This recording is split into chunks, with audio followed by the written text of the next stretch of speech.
Obrigado por estarem aqui hoje comigo a assistir a este evento, aos jornalistas presentes e ao que divulgaram esta iniciativa.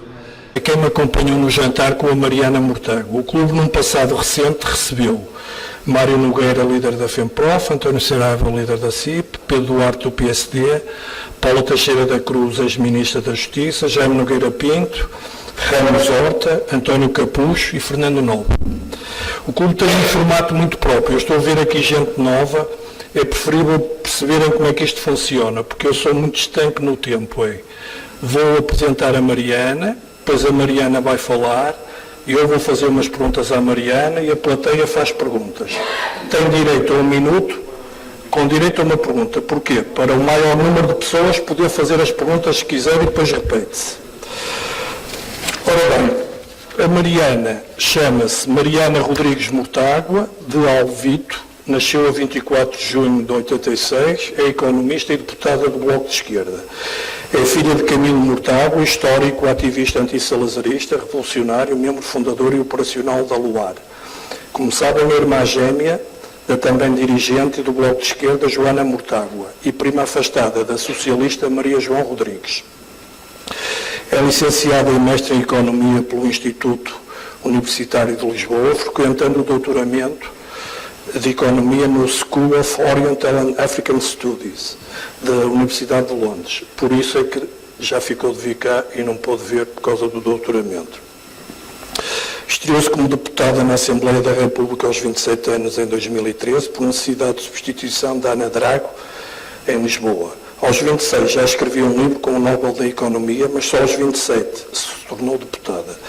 Mariana não é de se encostar a louros alheios de ser filha de quem é, tem os seus próprios louros conquistados com discrição. Mariana Mortágua saltou para a ribalta quando se levantou contra a reposição das pensões vitalícias dos deputados, no caso BES, nas questões económicas, desde a TAP à energia. Mariana nem sempre foi de dar a cara. Na infância, quando eu disser as neiras, corrijam-me. Passada em Alvito, preferia pedir à irmã gêmea, Joana, 2 minutos mais nova, que fizesse isto ou pedisse aquilo.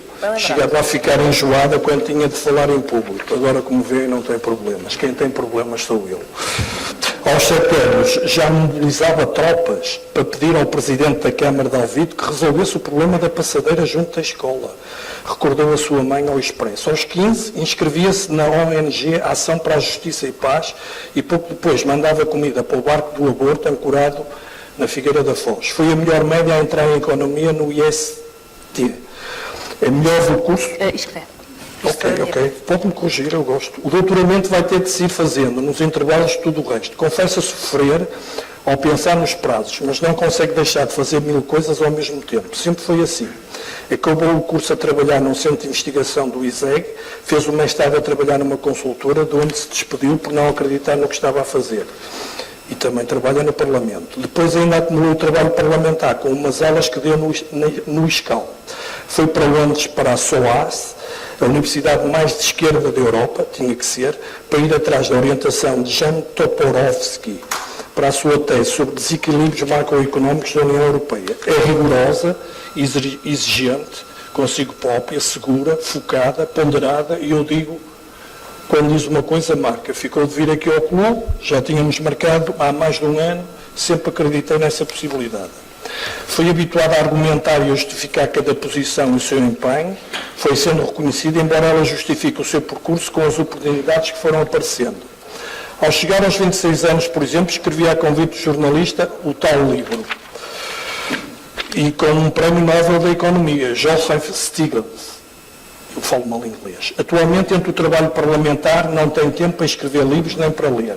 No pouco tempo livre que arranja, passeia. Agora penso que me disse que tem uma multa. Acha Lisboa linda, sai à noite com os amigos, em casa ainda faz a limpeza da casa. É verdade ou não? Agora já não. Peço desculpa. Já não anda tanto de bicicleta, isto é, deixou de andar de bicicleta. Gosta de jogar futebol, mas a sua equipa lá vai esperando pela sua avançada. Quando pressionada, mais faz, e por isso vai se inscrevendo em conferências e obrigando a fazer papers, que depois aproveita para a tese. Assumidamente workaholic, viciado em trabalho, embora tenha descoberto recentemente que ser viciado em trabalho não é uma coisa boa e que não há problema em tirar um tempo para si. É do género de se fechar em casa e estudar dossiês. Deita-se tarde e começa muito cedo. Vive a café e no medo de acabar a fazer qualquer coisa de que não goste. Nunca precisou de trabalhar em call centers como muitos dos seus amigos, mas não sabe o que o futuro lhe reserva. Faz parte da geração que cresceu a ouvir que era mais educada, que havia meritocracia, sentir na pele o que era a competitividade. Mas é também a mais angustiada e frustrada, por mais que se faça, nunca é suficiente. Sente que tem sorte por estar orientada, tem pela função que desempenha por cidadania um bom ordenado ao fim do mês, o que sabe bem, depois de ter sido tão pobre em Londres. Passa pelas comissões e pelo hemiciclo com um ar simpático, sorridente, mas seguro. Quer acabar a legislatura e fazer um bom trabalho, e com as forças para se empenhar na discussão do OE 2019 e, porventura, um dia fazer parte de um executivo. Vamos ver. O Bloco de Esquerda tem um projeto muito concreto. Não está disposto a abdicar dele por um lugar no Executivo, apontando os exemplos do Syriza e do Podemos. É esta a vida que quer. O seu lugar na política está conquistado. Não há de acabar o doutoramento para poder seguir também uma vida académica. Depois é esperar pelas oportunidades e que a vida não a leve a emigrar. Agradeço à Mariana a sua presença. Uma salva de palmas, por favor.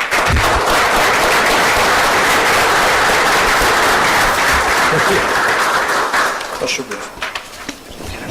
Bom, eu que agradeço muito o convite para aqui estar e o simpático resumo que o Joaquim acabou de fazer. É com todo o prazer, como disse, foi uma promessa feita há muito tempo e que não quis deixar de cumprir, até porque foi um dos últimos pedidos que o João Semedo também me fez. Que é muito meu amigo, esqueci-me de falar. Fez questão de me dizer que valeria muito a pena estar aqui e por todas estas razões é com todo o prazer que aqui estou. Quando falámos para vir aqui, não havia um tema muito bem definido e pensámos em falar sobre o Orçamento de 2019 e também fazer um bocadinho um balanço destes 3 anos de maioria parlamentar e daquele que ainda falta até esta legislatura terminar. E é por isso que eu gostaria de começar com essa retrospectiva do que fizemos, porque é que fizemos, como é que fizemos e também o que é que esperamos fazer até às próximas eleições. E queria uma sociedade em que nem eu gostaria de consenso absoluto, mas há um apoio generalizado a estas medidas porque elas, em primeiro lugar, são justas. É justo descer o IRS sobre quem trabalha. É justo aumentar a pensão de quem tem uma pensão mais baixa. É justo que a EDP pague uma tarifa social de energia. E é justo que as empresas que ganham mais lucros possam pagar e contribuir com um pouco mais de IRC, que é dedicado à segurança social de todos. É justo. E ninguém pode dizer que estas não são medidas justas. Mas, além de ser justas, são medidas que trouxeram crescimento económico e que trouxeram emprego. E, portanto, estas medidas são o contrário daquela ideia pequenina em que Portugal viveu, infelizmente, durante 4 anos, que é a ideia de que um país tem de empobrecer para poder crescer. É uma ideia pequenina, é uma ideia mesquinha e é uma ideia errada. Porque um país que enriquece à custa de baixos salários, à custa de cortes, à custa de precariedade, um país que enriquece à custa de má qualidade de vida de quem vive no país, que é suposto ser beneficiado pelo seu crescimento, um país que enriquece nestas circunstâncias, não está a crescer, está a fragmentar-se. Está a criar uma elite poderosa, rica, e uma massa de gente trabalhadora que não tem acesso à riqueza que foi criada.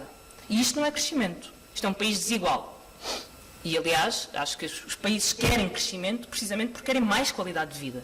Não querem crescimento à custa da qualidade de vida daquela que é a maioria dos seus cidadãos.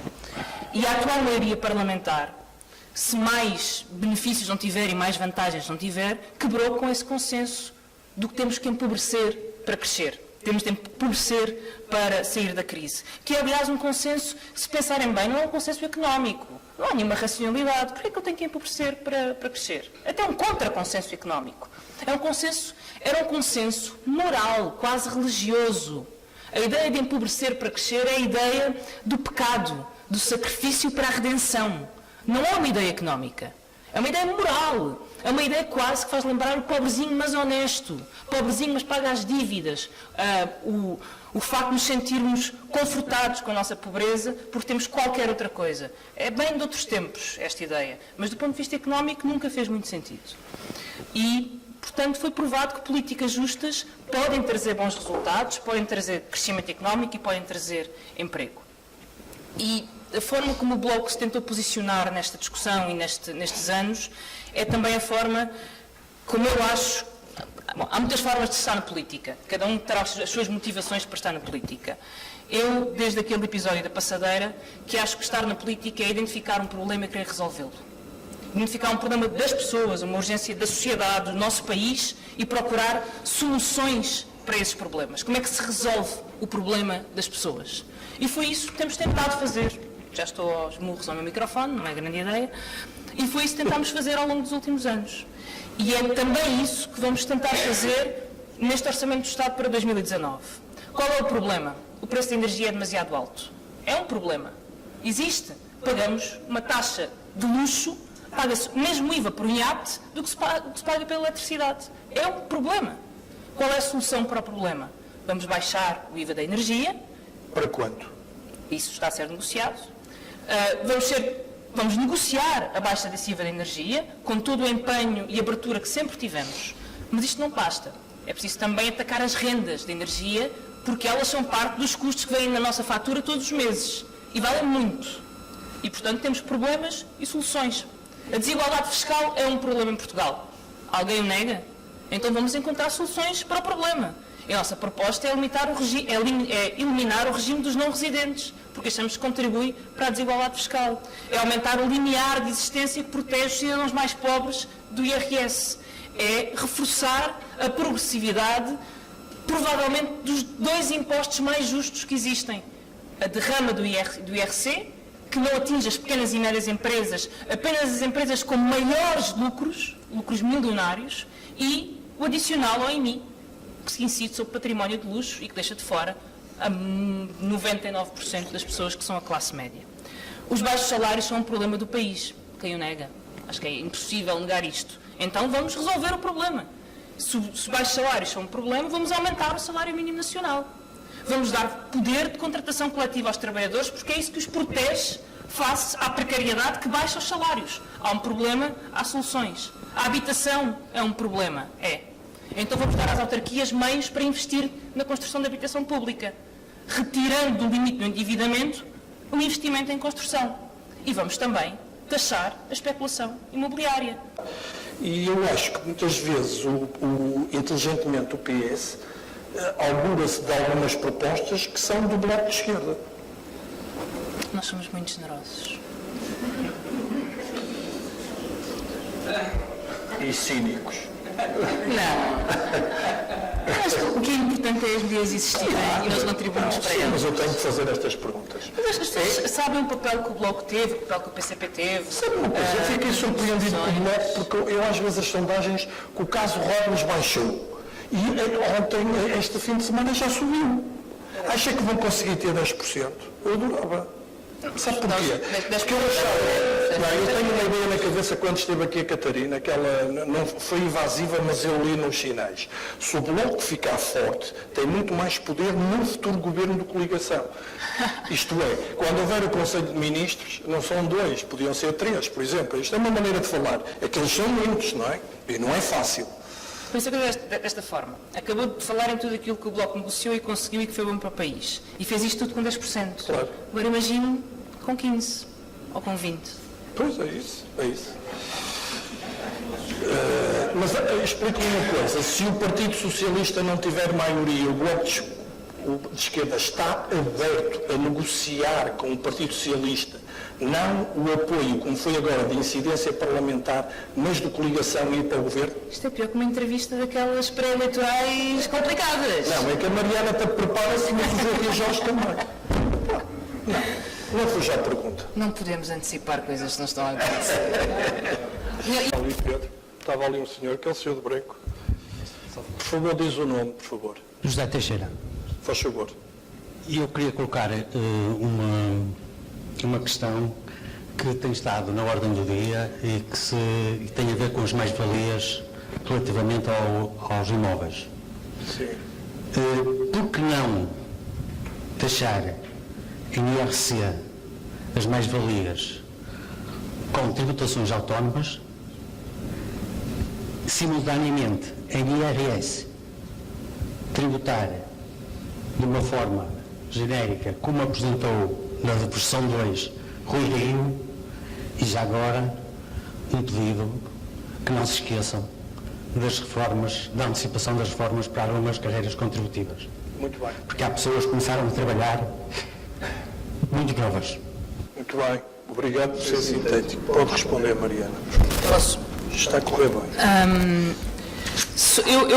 Obrigada pelas sugestões.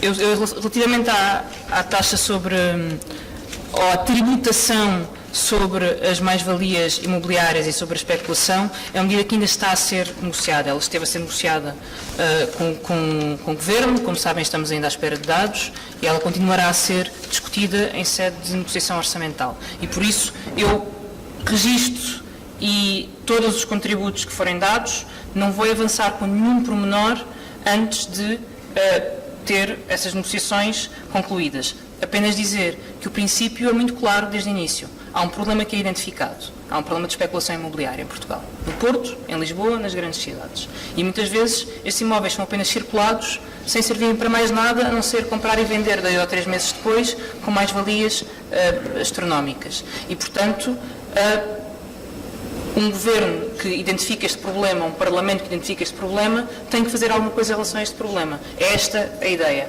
E temos ideias muito concretas sobre como fazer isto a nível dos impostos, depois do código fiscal que existe, mas ainda estamos a negociá-lo e, portanto, não quero avançar com muito mais pormenores, mas registro muito os contributos. Tal como registro a lembrança das longas carreiras contributivas, porque é uma coisa que nós lembramos o Governo praticamente, não, eu diria todos os meses, é um compromisso, aliás, do próprio Governo, no que diz respeito à eliminação de fatores de sustentabilidade. Há muita gente à espera disto. É mais do que justo as pessoas, depois de descontarem 40 anos, aos 60 poderem reformar-se sem penalizações, e posso lhe dizer que tem sido se não a prioridade do Bloco de Esquerda, é conseguir que a legislatura não acabe sem cumprir a promessa feita a estas pessoas. Mas até agora é 48, depois é 46, e depois vai ser 43 e depois 40, ou tudo de uma vez? Faz favor, aqui o senhor. Boa noite. Chama, por favor. Luís Monteiro. Muito bem. Eu vou aproveitar as palavras do nosso orador para fazer-lhe a pergunta. O Bloco é muitas vezes reconhecido como um partido de contrapoder, mais contestatário, mais reivindicativo. A minha pergunta é, se por acaso o Bloco for convidado para o Governo, estará receptivo a fazer parte desse mesmo Governo, pertencendo a um núcleo mais pequeno, em que possa ter mais influência nas decisões? E a última pergunta, também baseada na sua, é se acredita o Bloco, se o Partido Socialista tiver a maioria, que vai ser convidado para o Governo? Ou que vão fazer a geringonça? Tu é Luís, vamos lá.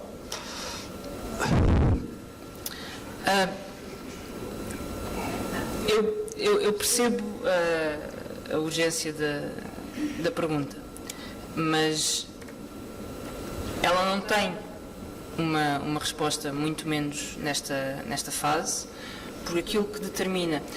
Deixa-me começar por outro princípio. Durante muito tempo as pessoas achavam que o Bloco não participava em nenhuma solução de maioria parlamentar, em nenhuma solução de poder, porque era sectário, porque não queria ou porque não estava preparado.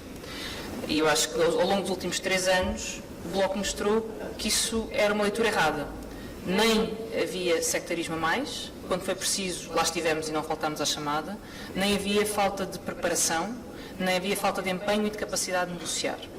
Mas isso aconteceu porque houve circunstâncias que permitiram que isso tivesse acontecido em 2015. Foram circunstâncias especiais e que todos reconhecemos que são circunstâncias muito particulares que levaram a que isso tivesse acontecido. Boa noite, Mariana Mortágua, boa noite, Joaquim Jorge e todos os presentes. Eu gosto muito do Bloco de Esquerda, é irreverente. Eu também sou irreverente, apesar da minha idade, também fui sempre um irreverente desde o Norte de Matos, passei ao lado, e do Humberto Delgado e por aí fora.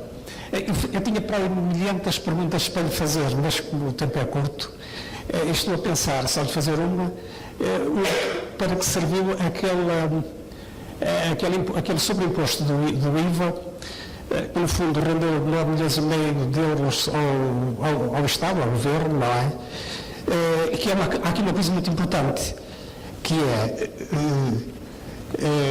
há duas classes que não pagam impostos, que são os muito ricos e os muito pobres. De resto, toda a gente paga impostos. E eu estou a verificar que, neste momento, temos um governo, um Estado gordo, onde ele precisava de ter músculo, menos gordura e mais músculo. Eu não acredito em milagres, nada cai do céu, a não ser o sol e a chuva, não é? Tudo tem um esforço. Tudo tem um esforço. Agora,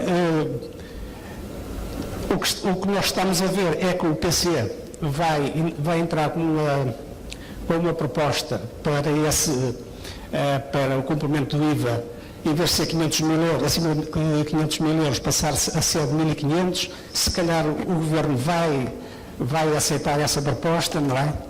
Qual é a pergunta, Zé Guimarães? A minha pergunta era se o Bloco de Esquerda se está interessado em formar governo na próxima legislatura, visto que o Partido Socialista neste momento tem 40%, só vai precisar de um partido, ou o PC ou o Bloco de Esquerda, e claro que nós estamos a ver que o Bloco de Esquerda está a funcionar como um canivete suíço, a tentar apanhar o lugar. Pronto, muito obrigado. Vamos então a esta pergunta, já foi mais ou menos respondida, responde já, outra pessoa queira falar. E o Zé Almeida. Desculpe, que assim. Boa noite a todos. Ora bem, Mariana, disse há pouco que fazer política é identificar problemas e procurar soluções. Certo? Eu gostava de saber onde é que estão estes problemas e porque é que o Bloco de Esquerda teve a opção destas soluções. Uma, legislar em conta própria relativamente a outros partidos. Onde é que estava o problema? Duas, o Governo, os edifícios que fazem parte do Estado não pagam o Guarani e os particulares que têm exatamente os edifícios em situação de caos ou ruína pagam. Onde é que está o problema? Estas situações devem ser pelo princípio da igualdade e da resolução. Obrigado. Muito bem, vamos então responder ao José Guimarães, que é sobre a solução. Eu posso responder em... Ok, como quiser.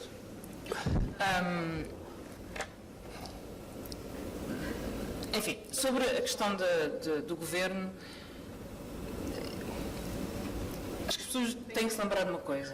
Em larga medida, quem vai decidir o que é que vai acontecer na próxima legislatura é quem vota. Yes. E, como foi dito, Portugal tem este problema fiscal que é, como somos um país muito pobre e como a maior parte das pessoas ganha muito mal, a maior parte das pessoas não paga IRS, porque não ganha para pagar IRS sequer. E essa é a realidade de Portugal. A maior parte dos portugueses não ganha para pagar IRS.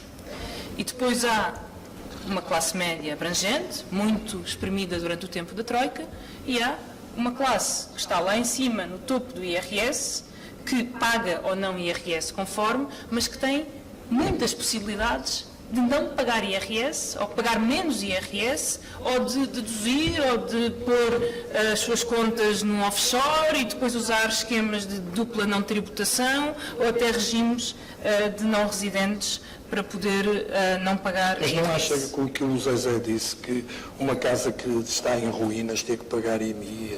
A questão do IMI sobre o Estado. O pagamento de IMI por imóveis do Estado só faz sentido se for para transferir dinheiro do Estado Central para as autarquias, porque do ponto de vista Não acha que o IMI está excessivamente alto? Eu acho que poderia haver, e nós já propusemos isso, uma diferenciação. Acho que os impostos deveriam tender para ser progressivos. E o ideal é que a riqueza pudesse ser, para já, nós começamos a falar sobre equidade fiscal e há muitas coisas que eram importantes fazer. O ideal é que o património pudesse ser tributado como um todo. Que possa haver uma contribuição, através do valor acrescentado, através dessa riqueza, para financiar os sistemas de segurança social.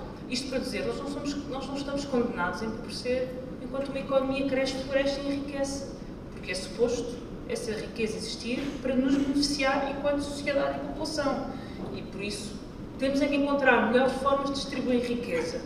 Sobre a questão das pensões, há este problema prático, que é, normalmente a pensão está indexada àquilo que foi pago, e não estou a falar em alguns regimes da banca e em alguns casos em particular, e portanto eu tenho sempre, confesso, alguns problemas com limitar depois pensões que foram descontadas e portanto que vêm de fruto de descontos. A segunda questão, mas não estou a dizer isto sem nenhum tabu e nenhuma posição fechada, estou disposta a discutir e ser convencida sobre isto. E a segunda questão é, pode criar um desincentivo para sair do sistema, mas acho que temos que, a ideia não, por exemplo, sou muito mais aberta e acho que era muito importante, e o Bloco vai apresentar uma proposta agora sobre isso, a ter não tetos salariais, mas tetos às desigualdades salariais dentro das empresas, em que não se diz se um gestor pode não ganhar 2, 3, 4, 5 milhões, o que se diz é que um gestor não pode ganhar 5 milhões tendo um trabalhador a ganhar 600 euros. Quando é que eu acho que deixei de ter dignidade e que a minha vida deixou de ter dignidade e de eu decidir quando é que o meu sofrimento é insuportável? E eu acho que esse é um direito que ninguém nos pode tirar, é o nosso derradeiro direito, não sermos obrigados de viver para além da nossa vontade, quando só nós podemos avaliar a dor em que estamos e o sofrimento em que estamos. Meus senhores, vou terminar. Vou pedir aqui à Mariana, se for ministra, que um dia possa voltar ao clube, porque nós já tivemos aqui ministros. Fica aqui o convite público, eu penso, não sei qual é a resposta, mas ela pode dar agora. Porque a resposta é que eu voltarei em qualquer circunstância. Obrigado.